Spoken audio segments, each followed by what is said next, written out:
आबकारी घोटाले मामले में अनवर ढेबर की जमानत याचिका पर सुनवाई हुई। आपको बता दें, अनवर ढेबर की जमानत याचिका खारिज की जा चुकी है। विशेष कोर्ट ने खारिज की है जमानत याचिका। बचाव पक्ष के वकील की दलीलों का विरोध किया गया है। आपको बता दें, अभियोजन पक्ष ने जमकर किया है विरोध। कोर्ट ने अभियोजन पक्ष की दलील को स्वीकार करते हुए अनवर की याचिका को किया है खारिज। अनवर ढेबर को ईओडब्ल्यू ने गिरफ्तार कर भेजा है जेल। तो लगातार अनवर ढेबर पर कार्रवाई जारी है। आपको बता दें, एजाज ढेबर के भाई हैं अनवर ढेबर।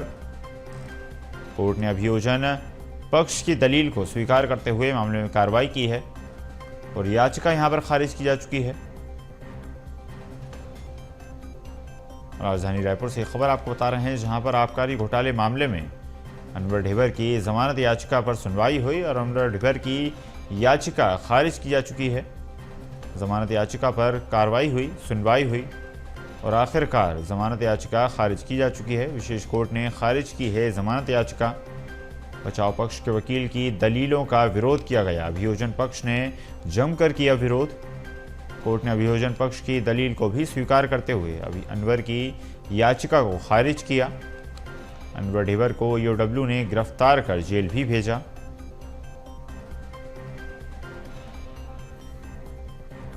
तो ढेबर भाइयों की मुश्किलें बढ़ती नजर आ रही हैं। अनवर ढेबर को ईओडब्ल्यू ने गिरफ्तार कर जेल भेजा है। लगातार मामले में कार्रवाई जारी है। आबकारी घोटाले का ये पूरा मामला है जिसमें कार्रवाई लगातार जारी है। अनवर ढेबर की जमानत याचिका पर सुनवाई हुई, लेकिन जमानत याचिका खारिज की जा चुकी है। चलिए, खबर पर अधिक चर्चा करेंगे। सहयोगी अविनाश चंद्रवंशी हमारे साथ जुड़ गए हैं। अविनाश, जिस तरह से लगातार मामले में कार्रवाई जारी है और याचिका भी दायर की गई थी, याचिकाकर्ता जिस तरह से ढेबर ने जमानत याचिका की मांग की थी, लेकिन जमानत याचिका खारिज की जा चुकी है। शराब घोटाले को लेकर लगातार मामले में कार्रवाई जारी है। जी,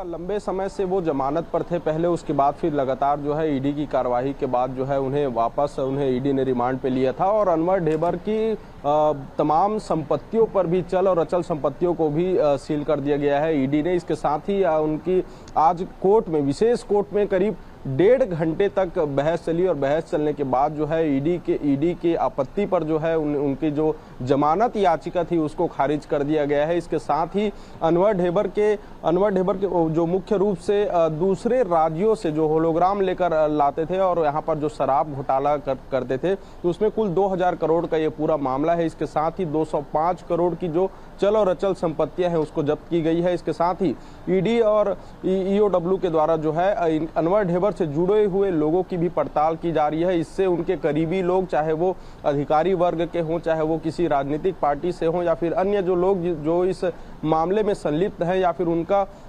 संबंध जो अनवर ढेबर से है अलग अलग राज्यों में, उनकी भी मुश्किलें अब बढ़ सकती है, चूंकि ये मामला जो है और भी ज्यादा तूल पकड़ता जा रहा है। और जिस तरह से चल और अचल संपत्तियों को सील किया गया है, दूसरे इनके परिजन और इनके और भी परिवार के लोग जो इनके साथ इनके कारोबार में शामिल थे, उन पर भी अब जांच जो है मतलब पुलिस, ईडी और ईओडब्ल्यू जो है वो जांच कर रही है। और इसके बाद से जो है और भी बड़े नाम इसमें शामिल हो सकते हैं, क्योंकि सबसे एक बड़ा घोटाला जो है वो छत्तीसगढ़ में देखने को मिला है। 2000 करोड़ का घोटाला है। आज विशेष कोर्ट में करीब 1.5 से 2 घंटे तक अभियोजन पक्ष और इनके बीच जो है बहस चली और इसके बाद जो है इन्हें फिर से जेल भेज दिया गया है। कोर्ट ने जमानत याचिका को खारिज कर दिया है।